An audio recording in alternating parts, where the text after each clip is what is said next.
What's up, Internet? It's Shelby. And who do I have on the line with me? I'm Andy. I'm Cathy.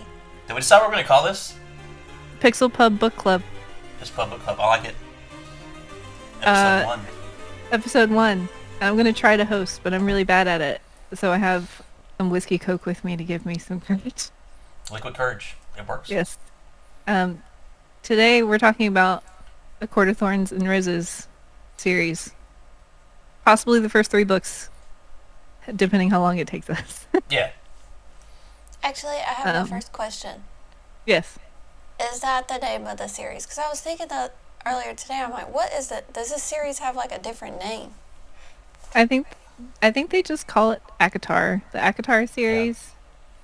Yeah. Okay. A Court of Thorns and Roses. Yeah. Yeah. So yeah, A Court of Thorns and Roses. Everybody, we just call it ACOTAR. They couldn't just call it a court because I was thinking that every book title began with a court. I'm like, is it the court series? ACOTAR series, got it. So A Court of Mist and Fury would be Akamath. Akamath. That sounds like something that Favor has to hunt. And ACOWAR is A Court of Wings and Ruin. I hate acronyms. Such a random hate. I figured since this is the first episode of the book club, we can talk about our experiences with reading and with books. And oh boy. Like, for example, I'll go first. In high school, I was a really avid reader. I read a lot. My friends and I somebody would buy a book, they would finish it. They're like, here, read this book, and we would trade books. And my mom was a really big reader, still is a really big reader. And I would take her books, and I read Janet Ivanovich books. And then Lorleen McDaniel was like a young adult romance novelist. So I read and bought and still own a lot of her books. And then after I graduated high school and I first started college, I didn't read anymore. And then I didn't read again until I picked up this book. And I have not stopped since. Yeah, it's like an avalanche of reading from Yeah. what I can tell. I have read... Oh, I can tell you how many books I've read this year. I have an app called Goodreads, and it tracks my books. Oh, that's cool. Should try that. I have read... Been keeping up with it in a note. You probably leave like little reviews and stuff too. Yeah. Mm-hmm. I've read 27 books this year. Wow. That's a lot. Mm-hmm. I technically haven't read any, but I know what Yeah, happened. you do audiobooks. So tell me about your relationship with reading and your preferred. I prefer physical copies. I'm a horrible reader. I read a lot of Calvin and Hobbes growing up. This is not really it's a comic book, but I really liked it. But no, I'm a terrible reader. I've been that way my whole life. Like I'm reading something, even if I really like it, my mind just tends to wander, and I can read an entire page, read every single word, get to the end of it, and realize I did not take a single thing in, and have to reread it. That happens to me sometime. That happens to me literally every other page. Like I read the Lord of the Rings books in high school in senior year because I didn't do jack shit in class. I'm reading these books, and I read through all 3 of them successfully. But that's like God, I read the Harry Potter books and the first Game of Thrones, and then when I read the first Game of Thrones, it was still like he still had to write like 4 more books, and then I looked at the picture of the dude. I was like, he's not gonna make it, so I stopped. I was like, this ain't gonna happen. This guy's This gonna dude die. looks like Santa Claus. Like he ain't living much longer. He's still alive. That was like 15 years ago. He's still alive, but he's still not finished. But yeah, I've gotten audiobooks because I listen to a lot of podcasts for work, and even with all the ones I listen to, I still have a lot of time where I don't have anything to listen to except for like music. So I heard everyone talking about the Court of Thorns and Roses. It was kind of weird. Like that day we went to Barnes and Noble, and you picked up the book. Then we got back home, and you had started that sub Discord about the book stuff, talking about the same book, and then you were talking about Brianna was reading it too, your cousin. I was like, man, I mean, can I get in on this? Like everyone's talking, like it feels like fate.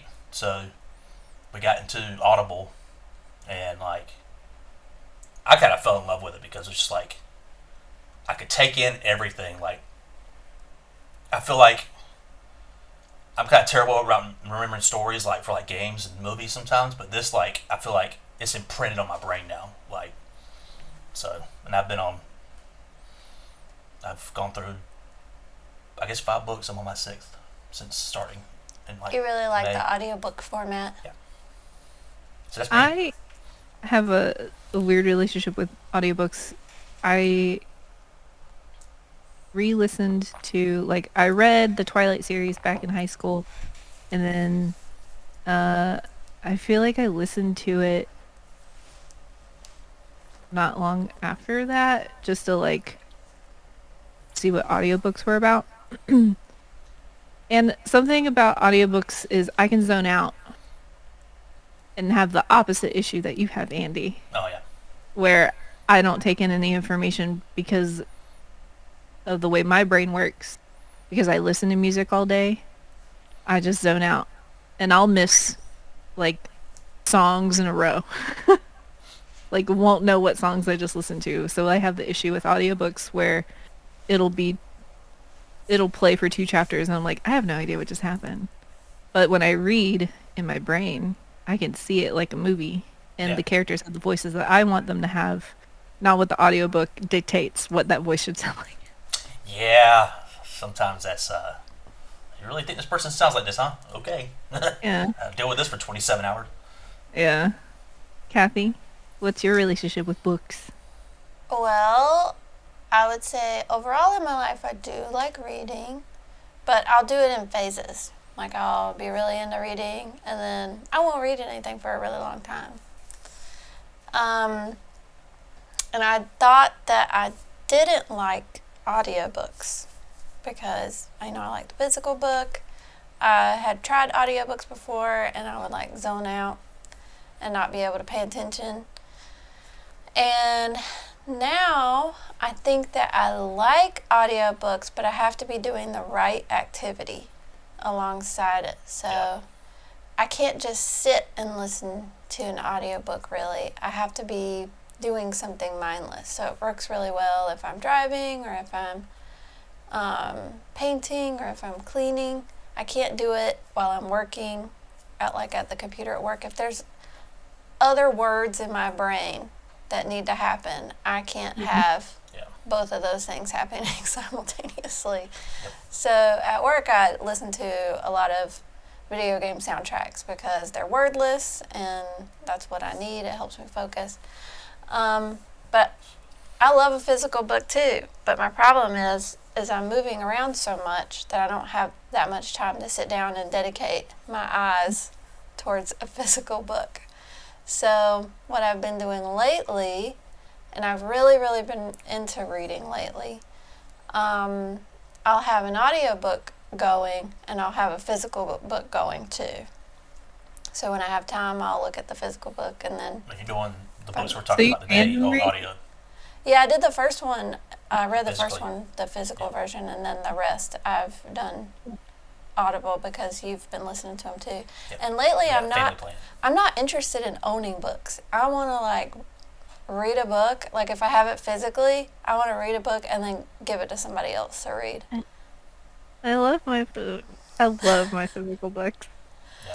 But I'm they're so having to get- heavy and they take up space. Yeah. I'm like, I have to get rid of some books that like were donated to me that I'm never going to read. Which kind of segues into my next question before we dive into these books is, what is your preferred genre of book? Because I have certain genres that I won't read because they don't interest me. I mean, Fantasy. you think fantasy for Yeah. you? When I Nothing else? first started reading Crescent City and there's an intercom and video feed, I was like, what the fuck is this? And it took me a while to get into it, but I had the same reaction. I was like, this is a fantasy novel. Like, why is there modern technology? yeah. Guns, what? Yeah, like you got a car? Like, oh, what? Like, Yeah. yeah. That's what, like, I think I texted y'all when I was listening to the second book, and it was like Pharaoh was on a toilet, and I was like, "There's toilets in this world? Like Yeah, what?" there's plumbing. But yeah, I like fantasy. I like a little bit of everything. I like fantasy. I love anything that just has a good story. It could be about human life or whatever. I like self help books. And I don't know. Do you think that covers it? I obviously prefer romantasy. Um, Other people call it smut. The book itself calls it smut. I am very much, and then we can't talk about the fifth book, but if I have to choose a person that I am most aligned to personality-wise, it'd be Nesta. Nesta Archer. Yeah, she's Nesta intense. Archeron. But There's I a don't know what playlist happens. I'm listening on Spotify called Nesta motherfucking Archeron. That's funny. Yeah, we can't talk I about the won't. fifth book. Yeah, we can't talk about the fifth book. I won't read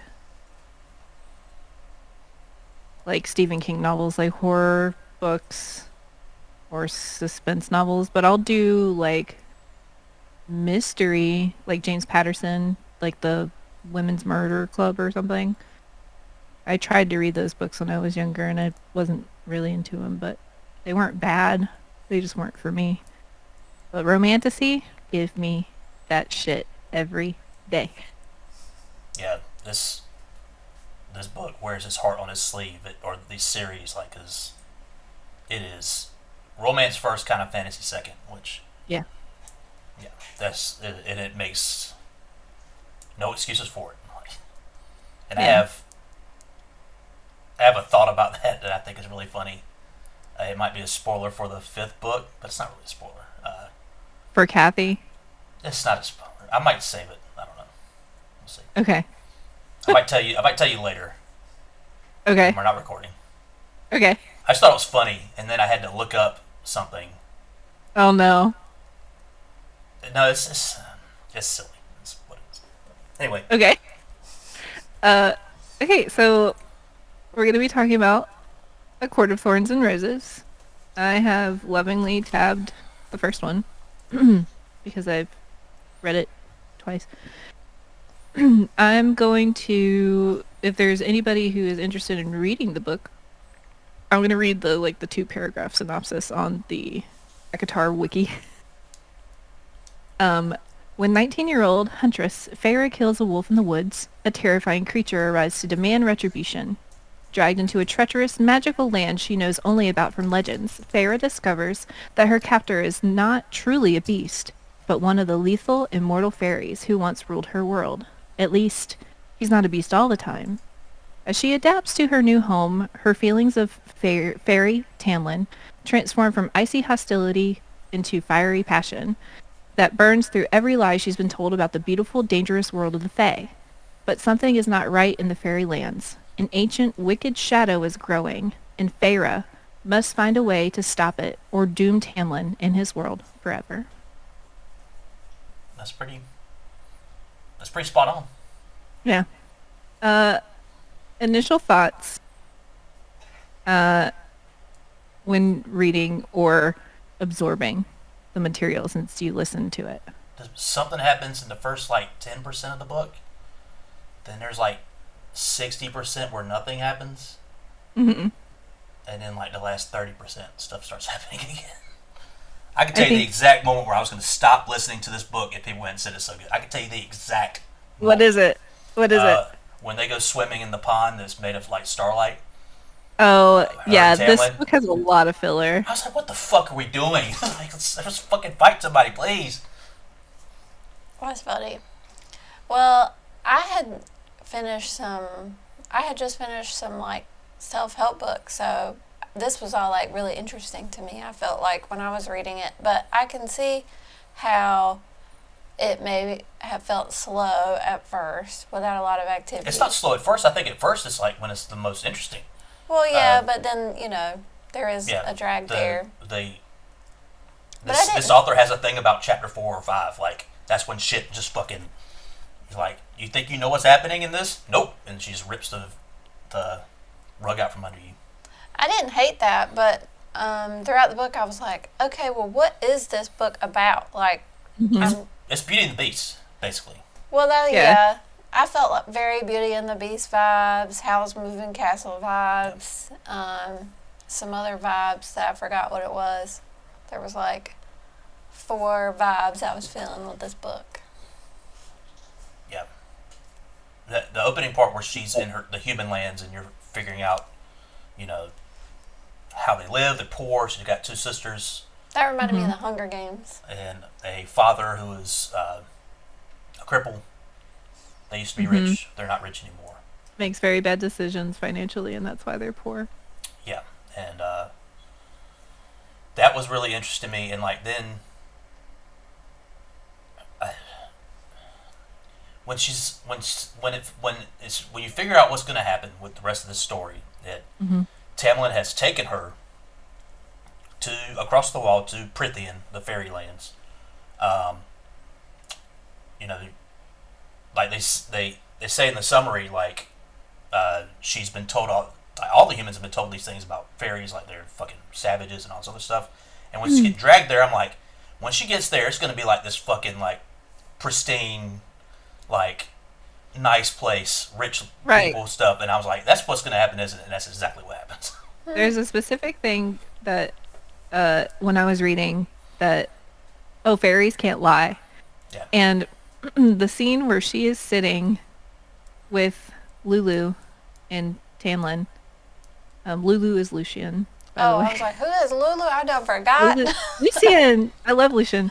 Let's see. It's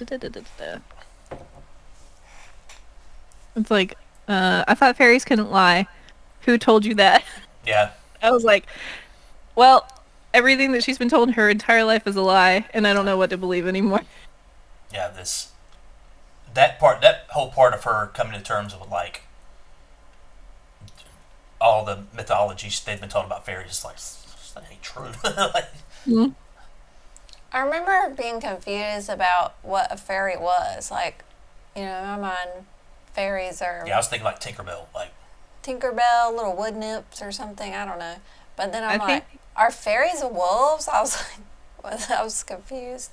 I think I might have had an understanding of fairies because of D&D knowledge. Well,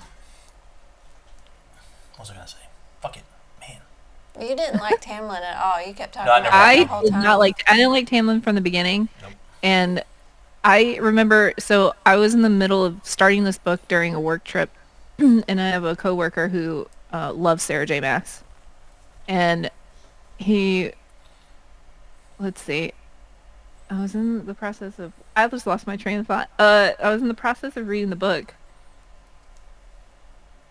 Oh my god, what were we talking? Tamlin, whether you like it or not. Oh, Tamlin. I looked at him and I said, I don't like Tamlin. He's like, keep reading. I was like, no, there's something wrong with him. Yeah. Like, literally wrong with him. He's like, I'm not telling you anything. I'm like, fine. I knew something was... There was something about him and the way that he acted towards her that I didn't like. Because I felt like he was using her for an ends to a means to an end. Which turns out he kind of was. Yep. I don't think he loves or loved her. I think she loved him because it was the first person who ever showed her kindness and love. What about Isaac? What's that dude's name? Isaac, the guy that the guy that she was sleeping with in the barn. in the barn. What The guy about that him? took her virginity. Come on, I don't. Isaac. I think it was just they describe it as like a thrist I'm on Team or a Isaac. tryst or however. He reminded No. me of Isaac greater than Tamlin. Gabe Can I write it down? in the Hunger No. Games. But I didn't dislike Tamlin. I was like, I don't know that I felt a certain way about him or didn't. And I don't know, part of me still disagrees. I think Tamlin did love her, or does love her, where I'm at in the book. I think he always saw her as property. Yeah. Maybe. Where are you at specifically right now, Kathy? I just started The Court of Frost and The Starlight. fourth book, yeah. Oh, Yeah. oh, the Christmas special. The Christmas special. Yeah. That's very short. Yeah, it's very short. I read it in like a couple hours. Yeah, the audiobook's only 6. So. Yeah. Um, I didn't like Tamlin. I liked Lucian. I think he was Lucian's a good. more interesting. He's like Yes, he's a very interesting he's a character. prick to Feyre for like half the book until not even half the book until the very end, really, and When it's just a more interesting dynamic than Tamlin falling all over her and like, Yeah. look at me, I can play music and I can turn into a beast and I can do it. Like, shut up, like go away. Like Yeah. I send your family a bunch of money and I made them think that you're fine and like. I would love to like read Lucian's point of view during the second trial where this dumb illiterate 19-year-old is trying to read numbers and he's either going to live or die Yeah. depending on if this illiterate 19-year-old can pick the right lever. Yeah, that's my favorite character trait of Feyre is that she's illiterate, and every time it comes up, she's very protective. She's very. I don't think he's ever said that It is. in the history of this Anytime, book. anytime it coming up in the book, I was so engaged because it was like everyone else around her is so perfect. Like, not only is she like this powerless human in this world surrounded by all these powerhouse fairies and even the fucking deer crossing the streams more powerful than her. Like, not only that, she's also illiterate. Like, and Yeah. the way she handles it is like it's very realistic. Like, no, don't you talk about it. Don't you try to help me. Shut up. Like, and I just thought it was interesting. Like, in a world where these people can do fucking anything, it seems, and she just can't read. And it's very. It brings more down to earth a little bit. But she is kind of a perfect character now because she's overcome that and has all the power from all the people. I mean, that's getting into third book territory. It didn't go where I thought it was going to go. And where I thought it was going to go, I thought I was going to be pissed, but it didn't go in that direction. Okay. I like her. I like Feyre's character building and the journey she goes through. Something that I really liked about this book was like the I guess it would be like the last 200 pages where she's under like she goes back to Prithian Yep. under the mountain and like the whole Amarantha thing. I personally did not know the answer to the riddle because God. like Feyre, I'm dumb as a brick. The first sentence that came out of her mouth, I'm like, that's love. It's love. The answer's love. Andy Like, knew, he said, Do I have it tabbed? Hold on. but I did not know. it was so obvious for me because literally before Alice takes her to the mountain, to the place to get to the mountain, she's berating Feyre, calling you stupid girl, you stupid girl. All you had to do was tell you love him. That's all you had to do, and you didn't, you stupid girl. But then she forgives her fairly quickly and helps her get to the mountain so she can save the day. But it's just like, what's the first thing of the riddle? Like, what can bring down the lowliest man or the biggest high lord? I'm like, love. Like, I have it. I have it tabbed. There are those who seek me a lifetime, but never we meet, and those I kiss, but who trample me beneath their ungrateful feet. At times I seem to favor the clever and the fair, but I bless all those who are brave enough to dare. By large, my ministrations are soft-handed and sweet, but scorned I become a difficult beast to defeat. For though each of my strikes lands a powerful blow, when I kill, I do it slow. I was like, not a clue. I remember exactly where I was at when I was listening to it. I was weeding the garden up there up front, in the front yard, and when she was reading the thing, I was like, oh yeah, that's pretty easy. And just moved on. But, God, what else was I going to talk about in the earlier part? Oh yeah, like nothing happens. So, she keeps saying she wants to escape. Like she'll say it in the back of her mind, like, she's noting what happens between like Tamlin and Lucian. It's like, well, I can't do it right now because you're doing this. Like, I'll save that for later. But she never actually does, except for like one time with the puka, Yeah, the which puka. is that creature that can turn into whatever you do, whatever you want to see. And she thinks she sees her dad out on in the court or whatever, and she tries to escape with him, and then Tamlin's behind her, and she's like, trying to get away. Ugh. What are you doing? Yeah, and she turns around to see the book again. She sees a quiver of arrows because she wants to kill this man. This man that she will eventually kind of marry. I guess they didn't get married, but they were going to get married. But yet, like, it's just a lot of them, Tamlin and Feyre, like, very, very slowly falling in love, like, or Feyre falling in love with I think for Feyre, it's very much Stockholm syndrome. Yeah. It's very much Stockholm syndrome. I keep bumping my mic. Because I don't think what happened in the first 5 chapters of the second book would happen if she really did feel that way about him. Yeah, but she had some other stuff going on there too. Like, well, yeah, she had PTSD. Well, yeah. Okay, we're gonna get in second book territory. Like, she has PTSD, and he doesn't understand that, and he doesn't try to like help her through it. He just kind of like tries to put band-aids on all of these open holes. Why don't you go and paint? You'll be fine. Just here's some new paintbrushes. Go and paint. That'll make you feel better. Yeah, he was just overprotective. He wouldn't let her have any freedom whatsoever. And But we didn't talk about one of the best characters in the first book, and that's Rhysand. Rhysand, let's see. Or as the audiobook in the first book called him Rhysand. Like you resend that's incorrect. They call him Rhysand for every other book though. Rhysand. The very first time we meet Rhysand is page 188. There you are. I've been looking for you. Yes, because the deep, sensual male voice I've ever heard. It is like a holiday where it's Callan May. I guess Tamlin's gonna fuck a girl in a cave, and that brings magic back to the earth. Like, I don't. That whole ritual is crazy to me because I don't. Are they the only court that does that? Well, I guess Callan May is a spring holiday, so I guess they would be the only. Seems like they're the only court that does a lot of things based on what you hear later on. Yeah. But she's not supposed to go, but she goes anyway. Mm-hmm. Was it some wraiths find her, and they're like, "Hey there, lady. Yeah. You're human," and they're gonna do bad things toward him. Rhysand kind of saves her, and that's kind of it for him for a while. Until what was that, page 188? Until chapter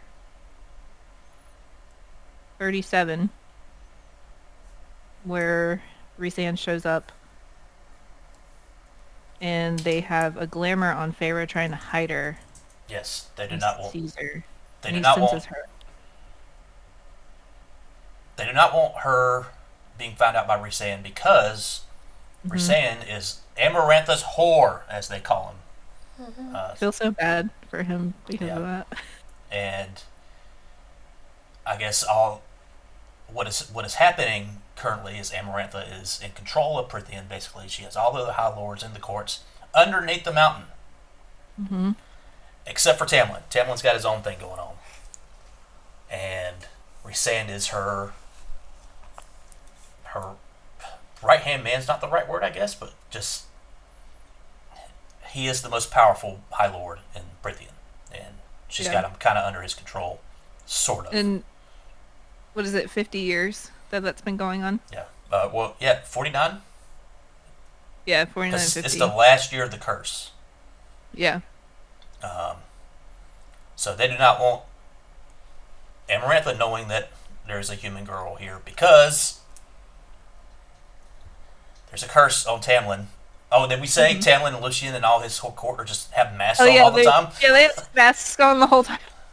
Like Lucian's a fox. I can't remember what Tamlin's was. Tamlin's mask. Me neither. But they got. I guess when Amarantha got her full control over Prythian, it was basically cursed Tamlin's court, the spring court, uh, while they were having like a masquerade, and Yeah. fused all the masks to their faces. Mm-hmm. So that's part of the curse. The curse that Amarantha put on Tamlin is the most goddamn specific thing I've ever read in my life. And See if I can find it. it's like 2 paragraphs long. It's Yeah, insane. that's pretty specific. I didn't see that coming. So it involves Tamlin falling in love with a human. That hates Yeah. him. Yes. You Or have to get. Or that hates Faye. that hates Faze, and she has to say "I love you" or whatever. Yeah.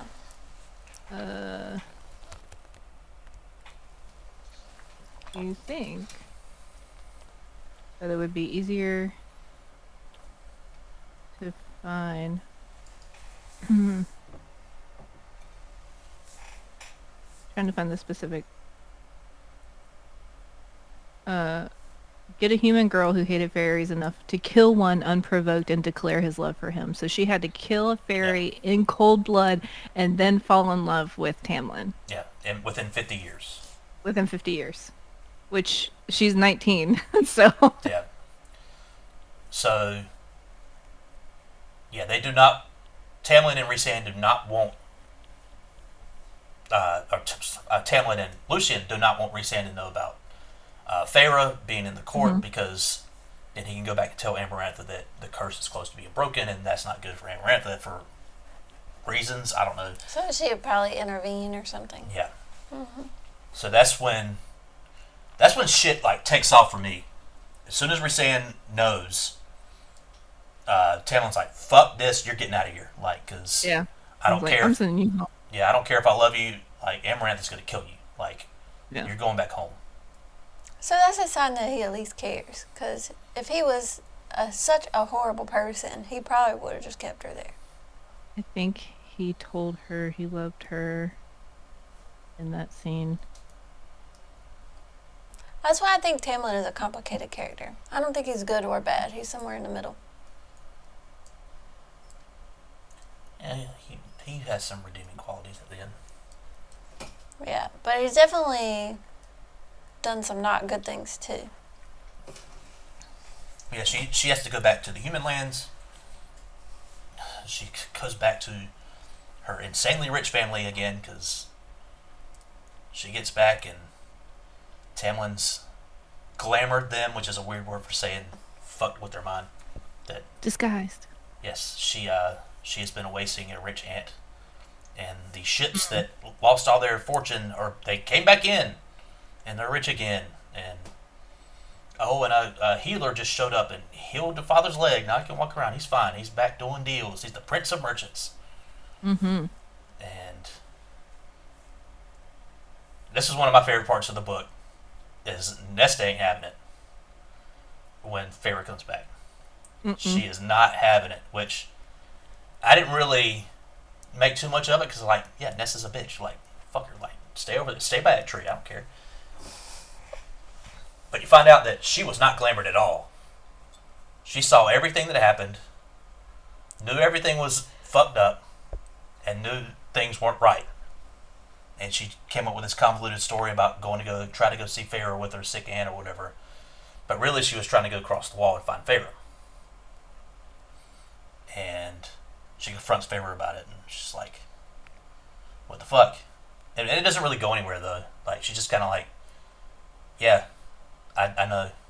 And then eventually, Elaine and the father notes it. Does the father ever have a name? Is he ever named? Dad. I don't know. Pappy. Big Daddy Archeron. Oh no, they just call him Mr. Archeron. He doesn't have. I feel He like doesn't have a you first name. hated Nesta that first book. Huh? I feel like you really hated Nesta that first book. I did not. I didn't start liking Nesta until That's the third book for me. the third book. But it's so And then, it's so back and forth. Like, yeah. But no, I started to realize I saw some of myself in her. and then uh, reading later on. I don't cry when I read novels, but I cried during a specific novel. And book 5? Yeah, an entire chapter. Book 5's up. It's a roller coaster. But, Yeah. this is when I remember it gets foggy. Like, Feyre just decides one night, like, she's not back in the human lands very long. She's like, no, we need to, No. like, war's coming. She warns her father, she warns Elaine and Nesta, saying, spend all your money on, you know, getting ready for this war. I gotta go back. Mm-hmm. And she And goes when back. she goes back, Shit's fucked. yep. Like, the house that she stayed in, Tamlin stayed in, it's really wrecked. Everyone's gone. Tamlin has been taken under the mountain, and she has to save her. Mm-hmm. Do you remember all that? Yeah, I do. What happens next? Eris helps her. get Eris. there. I mean, what's her name? Alice? Not- Alice. Alice. Eris ain't in this book. Is Alice. No, They Alice, probably talk about him. who has the bird mask and the two nephews, and is originally from the Summer Court, helps her get her travel to under the mountain, Mm-hmm. where she, Alice, the real, the real friend. Yes. yeah, And Feyre has to go through some trials. She gets caught immediately. Just immediately Yeah, imprisoned. got immediately, and then like you gotta do these 3 trials. Or solve this riddle. Yeah, either you can solve this riddle or beat all 3 of these. And Or did she have to do both? it's one or the No, other. it was one or the other. And Okay. each trial was on a new moon. So she was going to be there for 3 months, and she basically just had to live in a cell. Well, yeah. And all these people kind of help her out Mm-hmm. Yeah. along the way. Well, really only Rhysand helps her. and Lucy's and- mom. Yeah, Lucian's mom Yeah, helps Lucian's her. mom. And kind of Lucian. He gets kind of fucked up himself in the underneath the mountain. He becomes a trial. The scene with the trial, the first trial where she has to fight the worm, I thought was pretty cool. Like I thought it was so funny. she's using her when, survivor skills to, Yeah. and this is when we find out that Rhysand's not all he is made out to be Mm-hmm. to everyone else.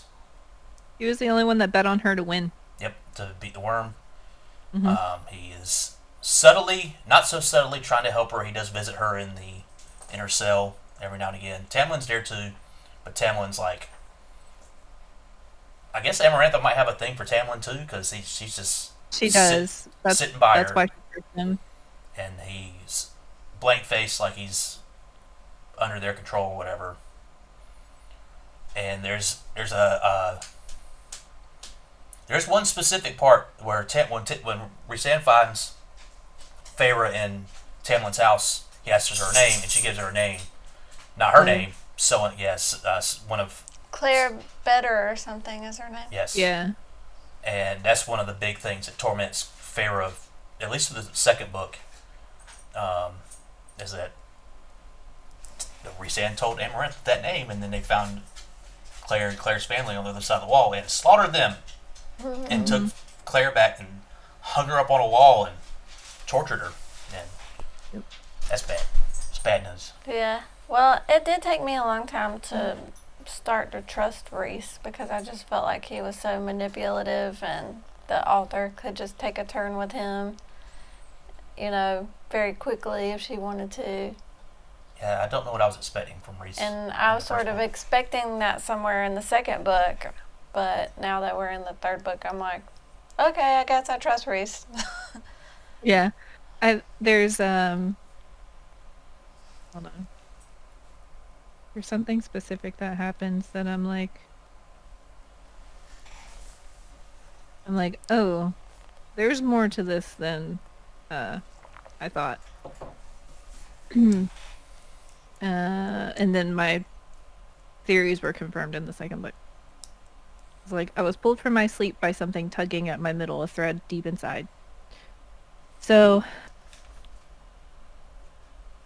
And then that's when she meets Rhysand on the balcony, and uh,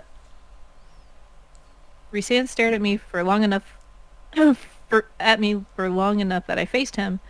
Be glad of your human heart, Feyre. Pity those who don't feel anything at all. Um,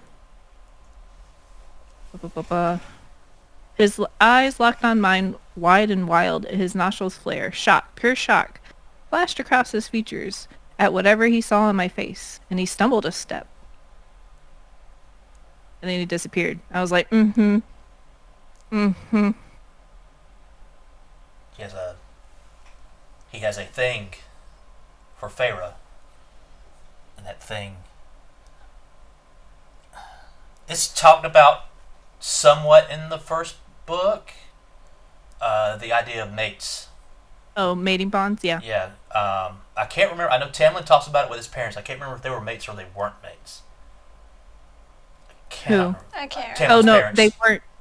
They were mates, but did not love each other. So you can have a mating bond and not love the person that is your fated mate. And I think you can choose to reject the bond, but I don't know.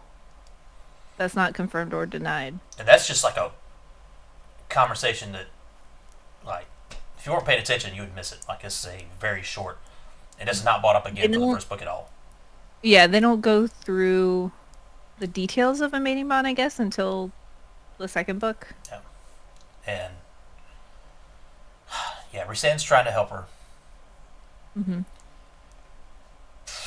The second trial is something having to do with reading. I guess Amaranth knew that she was illiterate. 3 levers. They're numbered. And she has to choose a lever. And they're Roman numerals, too. Yeah. And I wonder who told her, or how she found out. I don't know. And one of the levers, like, if she pulled the wrong one, like, Lucy would die or something. Yeah. Yeah, if she pulled the wrong one, Lulu would have bit the bullet for sure. And she solves that problem by Rhysand getting in her head and saying, "Hey, pull that one." Yeah, because they had, they had that bargain bond, and then I guess they had a bond that Feyre didn't know about. Yes, that's something we didn't mention. She has a bargain. Bond. She gets a big old tattoo on her arm with a fucking eye right in the middle of her hand. Yeah, because Rhys healed her broken arm. She'd after really the hurt her arm real bad, and it seemed like it was Yeah. getting infected and might kill her. So he helped her out. When did Lucy's mom help her? Because she like does something to her too. I know. I think it was when she was mopping the floor, Yeah. and the floor just wouldn't get clean. Oh yeah, that's what it was. And That was after the second trial because she was grateful for her Yeah. her son. yeah, which you find out later that son is special to her, probably for other reasons. Oh yeah, the best reasons. That's third book territory. Yeah. Yeah. Are we just talking about the first book fuck today, or are we Baron. talking about the first 3 books? For right now, because like we're getting towards the end of book 1, and then I want to get ratings, final thoughts on the first book, Oh, okay. and then we can talk about the second book. Yeah. So the third trial is Feyre's just got to kill a bunch of people, like in cold blood. Yeah. They line up a bunch of, I guess, lower Fae Uh-huh. for her to stab with a knife, and she does it I was surprised she did it. I didn't think she would. with a lot of bit of hesitation. She didn't want to do it. Yeah, I thought she would find a way around think it that- somehow. The third one she stabs is Tamlin. Yes, Tamlin is the third one. And one of the weirdest twists, I guess, I think I've ever heard. Like, some conversation she remembers having with somebody about Tamlin having a heart of stone. And Yeah, here, that's I got literal. He literally has a heart of stone. No.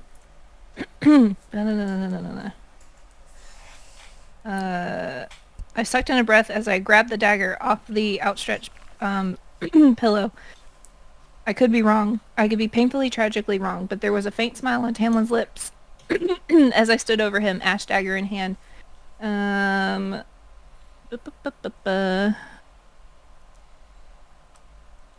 Oh, hold on.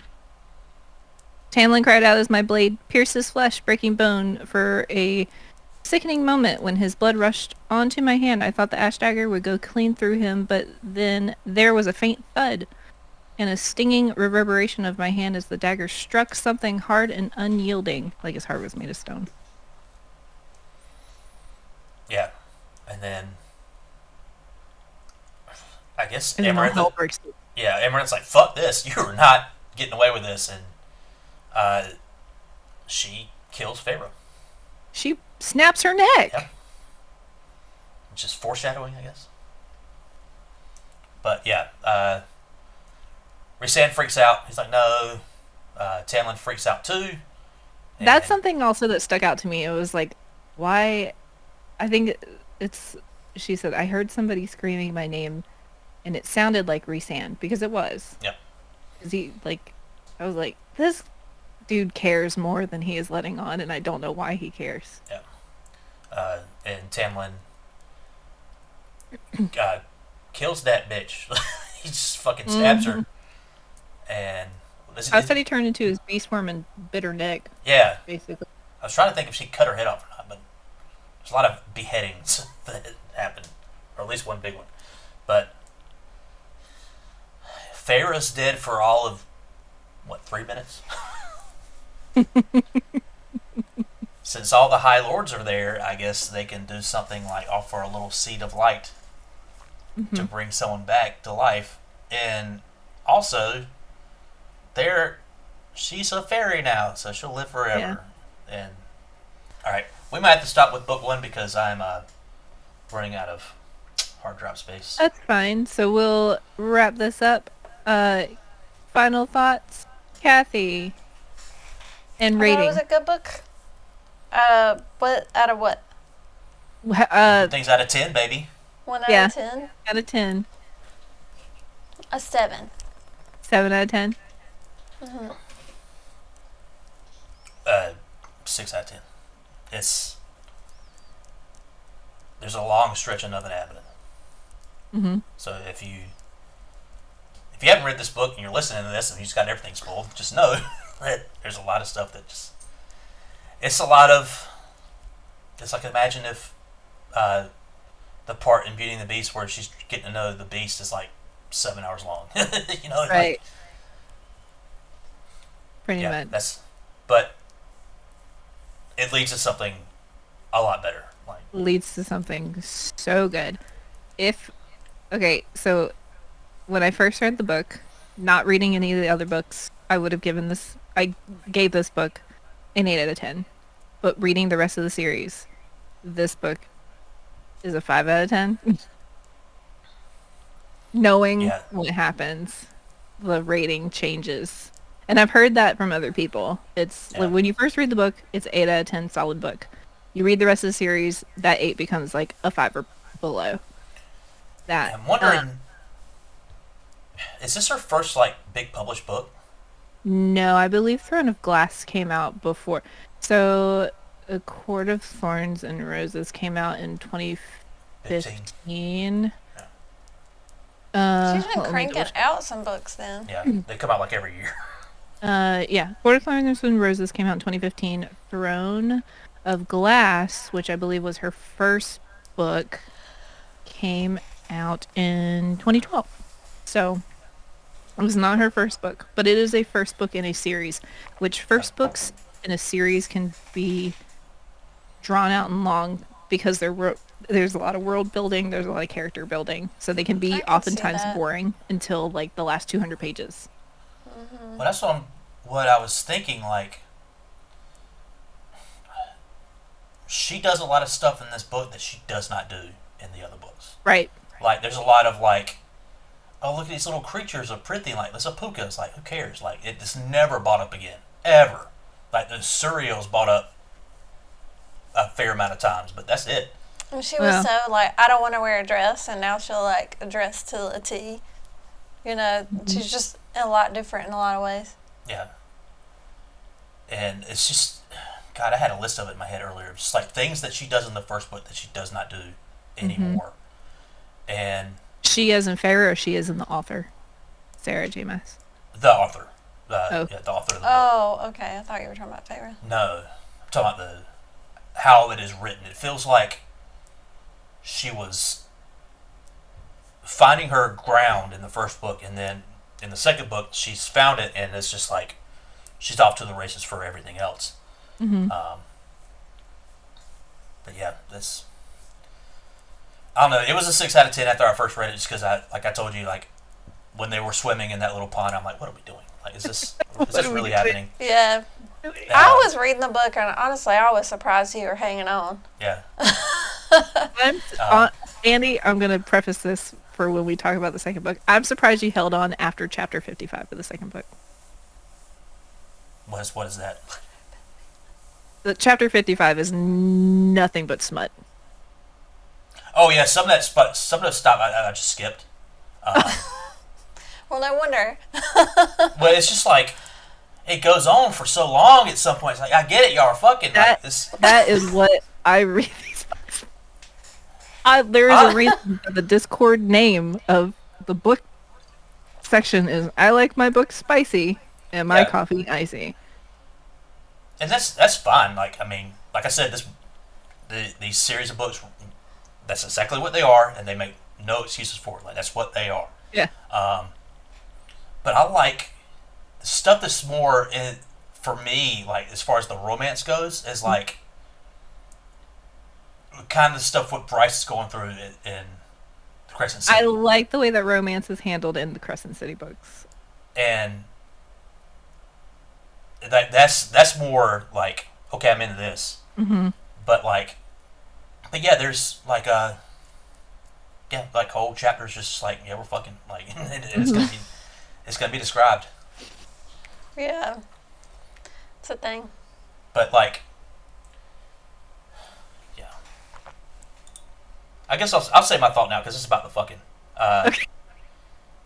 In the first book, she's writing so quaint about the sex scenes. If I would, so I also rate my books in spicy peppers. This would be like a green pepper, or like a banana pepper. Yeah, she's like, it's like in a couple paragraphs of like a sex scene, she might say something about Tamlin, his member. He's like, ooh, member, ooh, like it's like a little. It's childish isn't the right word, but it's very specific. Uh-huh. And come the fifth book, it's just like, how many times can I write the word cock in one sentence? Yeah. Like that's how it evolves over time. And I actually looked it up that's how I know when the first book came out. I was like wondering. I was like, man, if these books came out like 2-3 years apart, like not a preteen, but like a teenager could pick up this first book, mm-hmm. like a 13-year-old or something, and read it and be like, okay, I understand everything that's going on. And if they follow it to 6-7 years later when they're an adult, mm-hmm. and I was wondering if she consciously changed her writing style or for those specific parts because of that. Because I just thought it was funny, like going back to the first book, and it's like it's very I don't know if this is a spoiler, but after reading the entire Throne of Glass series, I've read every Sarah J. Maas book so far now. Like, I finished Throne of Glass, which is like an 8-book series, and, Court of Thorns and Roses and Crescent City. Out of all of the series, A Court of Thorns and Roses, like the 5 books, is the smuttiest. Especially book 5. There's there's zero smut in Throne of Glass until like book 5, I think. It's more you might enjoy that series, Andy, because it's very, very much fantasy, more fantasy driven, more like political espionage. It's about a female assassin and like her journey and whatever. It's really good. Well, I'm really liking Crescent City now because it's like a murder mystery. It's like, yes, it's really good, and it's like a whodunit, and things keep getting worse, and I'm like, yes, I'm into it. And so I'm gonna wrap things up. This has been Pixel Pub Book Club. we talked about A Court of Thorns and Roses by Sarah J. Maas. I think collectively it got a good score. I'm interested to see what we think about the rest of the series. Uh, yeah. I already have. I'm done. Kathy's not done. So. Yeah. I can't wait for always Cathy good. to finish the series. And finish because she's not done. No, but unfortunately, the next book. Not unfortunately, because I kind of want the book to come out first. The next book that has been announced is Crescent City 3, and that comes out in January. But there is another Court of Thorns book in the works. Just, I think Crescent City 3 is going to come out before it. And I guess there's a TV series that Hulu's going to do. It was talked about. She's having a lot of difficulty with the directors and the writers. Because Sarah J. Maas is being very specific about what she wants. And so they're butting heads, and I think it is off the table now. The same thing happened with Throne of Glass, where I think a TV station or a streaming service picked it up. She was being very specific about what she wanted. They couldn't agree on anything. It ended up just fizzling out and not happening. Okay. I've only read the Wikipedia article, but... is Sarah J. Maas a furry? I don't think so. She looks like a regular person when I look at her. That's not. Oh no, I'm talking about. Does she have kinks that she's getting out in this book? Because why? There's a lot of, why are you asking that? She's attracted to a lot of men with wings. I don't think that's necessarily being a furry. No. Joshy, there's levels of furry.